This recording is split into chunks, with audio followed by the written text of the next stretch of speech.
Натягивай. Это твой. Просто где-то, да, под футболку, чтобы не мешал. Потом я его включу, когда начнем играть. Здорово, народ! Сегодня в этом видео речь снова пойдет о датчике Wert, но единственное, в этот раз мы тестировали его целой командой. Поехали! После моего первого обзора, который вы сможете посмотреть, кликнув вот здесь вот по всплывашке, со мной связалась компания Sport Pro Systems и предложила сделать обзор на этот же датчик, но уже в командном режиме. Теперь в России есть официальный дистрибьютор, и любой из вас сможет с легкостью приобрести его в личное пользование. Для первых 3 покупателей скидка будет 30% по специальному промокоду, для всех остальных 5%. Более подробная информация будет в описании к этому видео. И хочу напомнить, что Wert работает только на операционной системе iOS. Итак, какие возможности предоставляет данный датчик в командном режиме? В первую очередь, конечно же, было интересно посмотреть, какое количество прыжков совершает каждый из нас во время подобной тренировки. Также узнать средний и максимальный прыжок во время тренировки и посмотреть зависимость того, как сильно влияет усталость на сам прыжок. Всего мы записали 2 тренировки, но рассмотреть я хочу конкретно последнюю. И мы с вами видим, что Александр, который играет в желтой футболке, за всю тренировку совершил 134 прыжка. Средняя высота его прыжка составила 72 сантиметра. Максимальный прыжок составил 97 сантиметров. И здесь сразу же хочу сказать, что специально в промежутке между этими записями я ходил в тренажерный зал и пытался обмануть сам датчик. Большое количество людей писали свои догадки о том, как возможно обмануть датчик, но на самом деле все, что мы с вами предполагали, оказалось неверно. И в итоге именно на этой тренировке Александру удалось обмануть этот датчик. Как ему это удалось? Специально в промежутках между партиями мы прыгали на баскетбольное кольцо. Для того, чтобы посмотреть, как сильно будет отличаться простой прыжок на максимум от прыжка, который мы совершаем при нападении. Так как данный датчик не просто записывает количество прыжков и их высоту, он также записывает время совершения этого прыжка. И после тренировки я просто синхронизировал все это время и посмотрел по таймингу, в какое время был совершен самый высокий прыжок у Александра, который составил 97 сантиметров. Так как этот прыжок очень сильно выделялся на фоне всех остальных тем, что ближайший к нему отставал на 8 сантиметров. И оказалось, что Александр совершил этот прыжок с небольшим зацепом за баскетбольное кольцо, тем самым увеличив время нахождения в воздухе. И датчику показалось, что он прыгнул выше. В итоге мы нашли первый способ, каким можно завысить показатель по этому датчику. В итоге, если этот замер мы не будем брать в расчет, то получается, что средняя высота прыжка Александра составила во время тренировки 74 сантиметра, и его максимальный вертикальный прыжок порядка 90 сантиметров. Следующей очень интересной информацией было количество перемещений игрока, при этом разделенных на уровень нагрузки, который получил в этот момент сам датчик. То есть здесь мы с вами видим, что 81% всех действий Александра был совершен на минимальном уровне,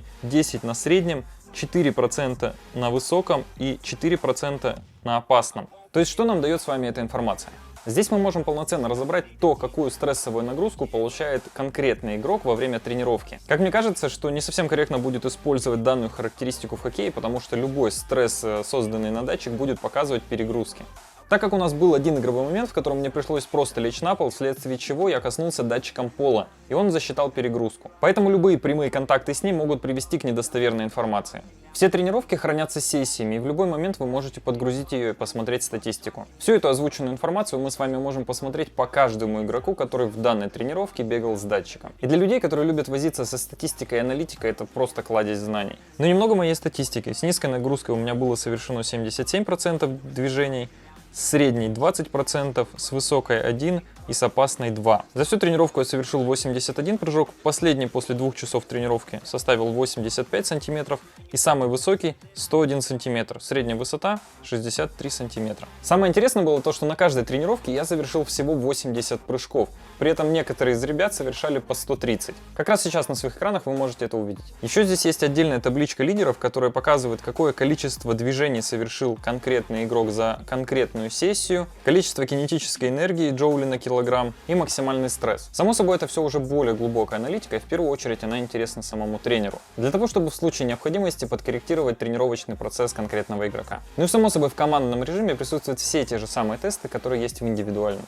Более подробную информацию по возможностям этого датчика в командном индивидуальном режиме вы сможете посмотреть по ссылкам в описании к этому видео. Ну и хочется сказать большое спасибо компании Sport Pro System, которая предоставила эти датчики нам на тест. Ну и в конце видео хочу дать пару советов по использованию этого датчика. Так как у меня была возможность одеть на себя сразу несколько датчиков, я проверил, в каких случаях он врет и где лучше всего его использовать. Оптимальное место для того, чтобы он показывал вам максимально корректную информацию, это в области середины живота. И необходимо располагать датчик максимально плотно к себе, так как если он будет болтаться, он будет показывать некорректную информацию. Ремешок, который был в комплекте с моим датчиком, совершенно новый, и он еще не разношен. А вот который мне прислали на тест, один из ремешков был немного свободен для меня. И в момент теста конкретно этот датчик мог показывать информацию плюс-минус 5-7 сантиметров. После того, как я разобрался, в чем была проблема, я сверху одел еще одну футболку и кофту, для того, чтобы датчики максимально плотно прилегали к телу.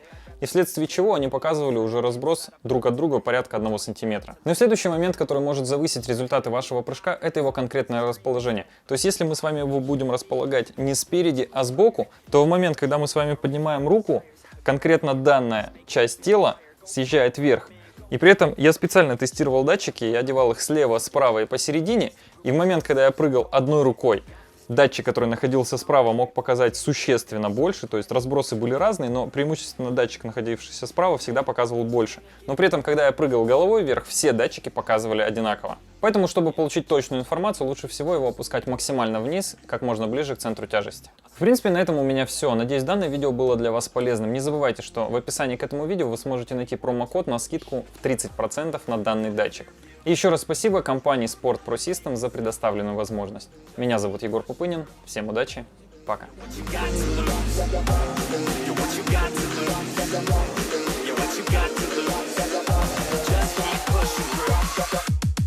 What you got to lose, got to lose, got to lose, got to lose, got to lose, got to lose, got to lose, got to lose, got to lose, got to lose.